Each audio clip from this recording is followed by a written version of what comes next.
Mən Sultan Habu rəvayəti qızı Lamiyə xanımın adından vaxtsız dünyasını dəyişmiş atası Azər əminin əziz xatirəsinə həsr edirəm. Allah rəhmət eləsin, amin. Qulaq açan cəmaətə başlayıram söhbətə, çatdırım rəvayəti, uzu eləyim söhbəti. Azər əmin var idi, Allah ona yar idi. Bir gecənin içində yazıq yat bayılmadı, istədiyi olmadı. Üzün qaradı zamanə, balaları da bicanə. Qaldı bu sürünə dərdə, həm gecədə səhərdə. Onun qızı Lamiyə qalıb atam deyə gecə gündüz ağlayır, yaman ürəyini dağlayır. Hələ Raziyə balası var, gözünün ağı qarası var. Tapılmıyor dərmanı, çəkir qəmi hicranı. Pərviz onu yad edir, atasını şad edir. Gedir məzarı üstə, düşübdü ürəyi xəstə. Hələ ürəyin sirdaşı, xatirə var yoldaşı.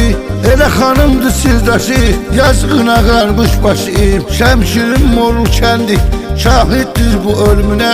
Dözəlməzlər zülmünə, iki qızının qolunda dəyişibdir dünyasın, hamı saxlayıb yasın. Gecə gündüz dərs çəkib, balasına əziyyət çəkib, çörək pulu qazanıbdı, sadəlib dolanıbdı.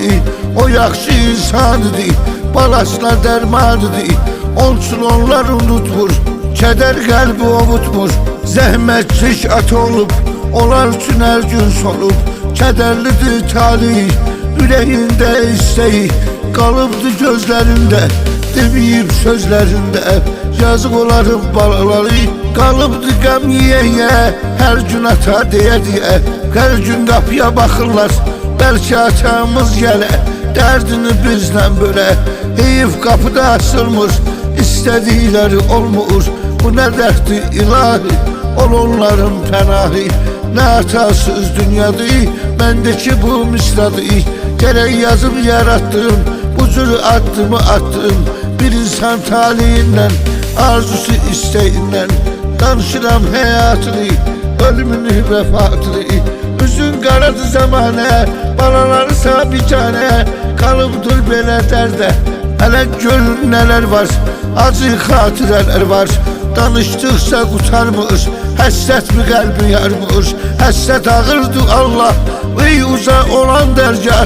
Ol onların köməyi, qırma arzu diləyi. Ataları qayıtsın, verdiği sözü tutsun. Lamiyənin ürəyi, kırılmasın dileği. Elə bu sözlə isinsin, gör batasın sevinsin. Ne olar kızı da Raziyə, qalıb atar deyə. Özün sevindir onu, olmasın ömrün sonu. Yoldaş Xatirə xanım, sizə qaynayıb qanım. Benim bir anam kimi, səbirli olun həyatda. Ən ağır bata-bata, ölənlər geri dönmüş, dərdini sizlə bölmüş. Gülsün üzümüz sizin, yaşla dolmasın gözün. Ürək həmdəm sizdəsin, geri dönsün yoldaşın. Pərviz oğlu qəm yiyir, küsür özündən inciyir. Hər günənə atadır, gözünün ağı qarası, geri dönsün atası.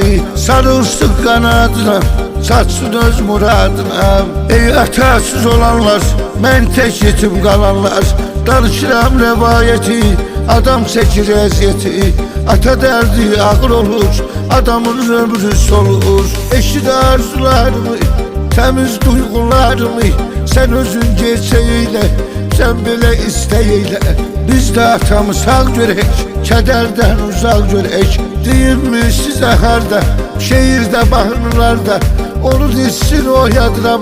Bəlkə də qaydım gələ, dərdini məndən belə. Girib bizi yad edir, könlümüzü şad edir. Dözdüm ürək dağladım, aman Allah ağladım. Ondan alıp təsəlli edib hər kəsə bəlli. Dedilər atamız ölməyib, ağrı acını görməyib. O ruha yenə sağdı, gəlib evində qonaqdı. Biz də edək niyyəti, onun ruhuna rəhməti. Yerdə qalan külümdür, günüm əzab zülümdür. Onsuz həyat ölümdür, yazıqların atasını, gözünün qarasını. çöllere saldın beni, oldun ömür düşməni. Elə bil ölürəm hər gün, halıma gülürəm hər gün. Yatıb məzarı üstə, düşdü ürəkdə xəstə. Dözmürəm buna Allah, ömrümüz sona Allah. Bu dərd dözülməz oldu, ağır dərddi bəl oldu. Bir dənə arzularım var, hissi duygularım var. Kimsə atasız olmasın, gözün yolda qalmasın. Qoşulur arzularla, sənin bu duygularla. Yazdığım rəvayəti, mən bitirib növbəti. Qulaq asan bu millətim, budur arzu niyyətim. Mərdini, namərdini, namiyə öz dərdini. Çəkməsin bu həyatdan, bu dərd ağırdı həyatdan.